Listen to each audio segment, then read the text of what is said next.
तो देखिए एक बहुत महत्वपूर्ण इन्फॉर्मेशन है और किससे रिलेटेड है।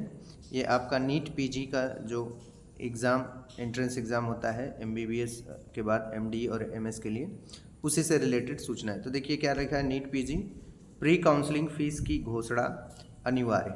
ठीक है, तो मतलब काउंसलिंग के पहले जितनी भी फीस लगती है उसकी घोषणा आप पहले करेंगे। साथ ही साथ सीट ब्लॉकिंग पर होगी कार्रवाई। जैसे वो क्या करते थे, सीट को ब्लॉक करके रखते थे, तो ऐसा नहीं करना पड़ेगा। ठीक है, ये कहा है सुप्रीम कोर्ट ने कहा सीट रोकना कुप्रथा है, उम्मीदवारों के बीच असमानता को मिलता है बढ़ावा। तो जो सीट ब्लॉक करके रखते हैं, रोक के रखते हैं, तो इसको अब नहीं कर पाएंगे जो भी मेडिकल कॉलेज है। ठीक है, ये सुप्रीम कोर्ट का ऑर्डर है। तो आइए विस्तृत चर्चा करते हैं, देखिए क्या कहता है यहाँ देखिए।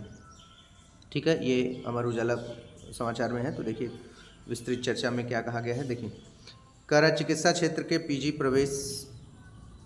प्रवेश व्यापक रूप से सीट ब्लॉकिंग पर चिंता जताते हुए सुप्रीम कोर्ट ने नीट पीजी के लिए सभी निजी और डीम्ड विश्वविद्यालयों के लिए प्री काउंसलिंग की फ़ीस का खुलासा अनिवार्य कर दिया है।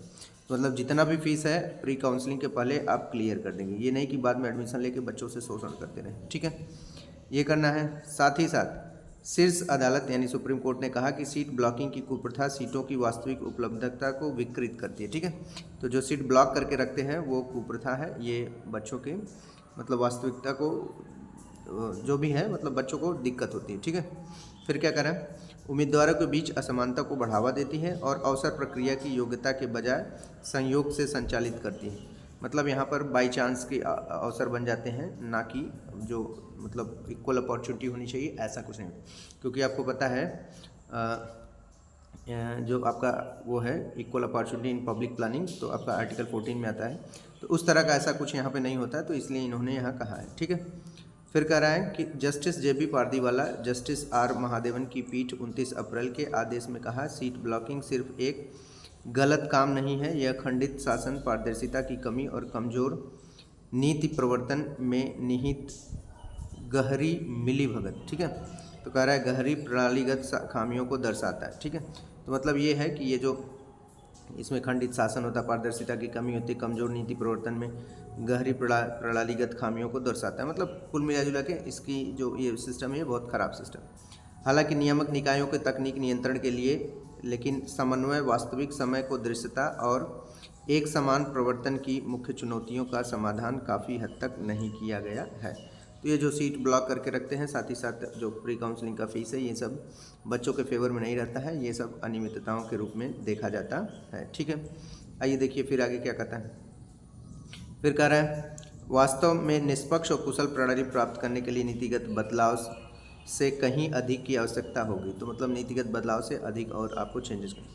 इसके लिए संरचनात्मक समन्वय, तकनीकी आधुनिकीकरण, राज्य तथा केंद्र दोनों स्तरों पर मजबूत नियामक जवाबदेही की जरूरत होगी। तो मतलब सेंट्रल और स्टेट दोनों लेवल पे अच्छे से रिस्पॉन्सिबिलिटी अपनी समझी जाए। ठीक है, शीर्ष अदालत का फैसला यूपी सरकार और चिकित्सा शिक्षा एवं प्रशिक्षण महानिदेशक लखनऊ को उस याचिका पर आया जिसमें इलाहाबाद हाईकोर्ट के 2018 में पारित एक आदेश को चुनौती दी गई थी। तो 2018 में एक ऑर्डर जनरेट किया गया था इलाहाबाद हाईकोर्ट को, उसको चुनौती इन्होंने दिया था। हाईकोर्ट ने महानिदेशक को नीट पीजी में शामिल 2 पीड़ित छात्रों को मुआवजा देने और सीट अवरुद्ध करने के खिलाफ कार्रवाई का निर्देश दिया था। ठीक है, तो मतलब जो भी ऐसी समस्याएं आई थी तो उसको हाईकोर्ट ने बोला था भाई इनको मुआवजा दीजिए, साथ ही साथ जो सीट आपने रोका था उसके खिलाफ कार्रवाई करने का, ऐसा यहाँ पर दिया गया था ऑर्डर। ठीक है, आइए फिर और देखते हैं क्या कहता है। अब देखिए यहाँ पर फिर क्या कह रहे हैं कि सीट ब्लॉक करने पर जब्त होगी सिक्योरिटी, काली सूची में डाले जाएंगे कॉलेज।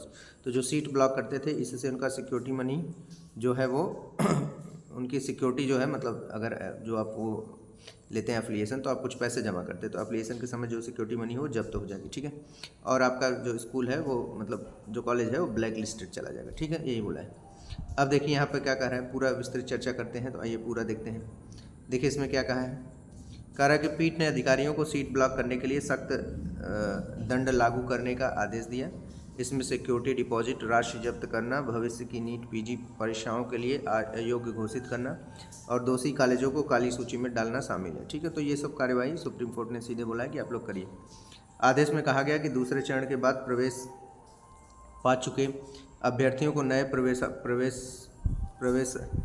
प्रवेशार्थियों के लिए काउंसलिंग फिर से खोलने के पहले बेहतर सीटों पर बेहतर सीटों पर जाने के लिए अपग्रेड सिस्टम में अपग्रेड विंडो की अनुमति दी जाएगी। तो इन्होंने क्या करा था, पहले जो एक बार पा जाता था उसको फिर से अपग्रेडेशन में नहीं जाता। पीठ ने यह भी कहा कि बहुशिफ्ट यानी जो आपको पता है कि 2 शिफ्ट में एग्जाम हो रहा है, उसको भी लेकर इशू, तो उसका तो कल सुनवाई हुआ था लेकिन अभी कुछ रिजल्ट नहीं पता है।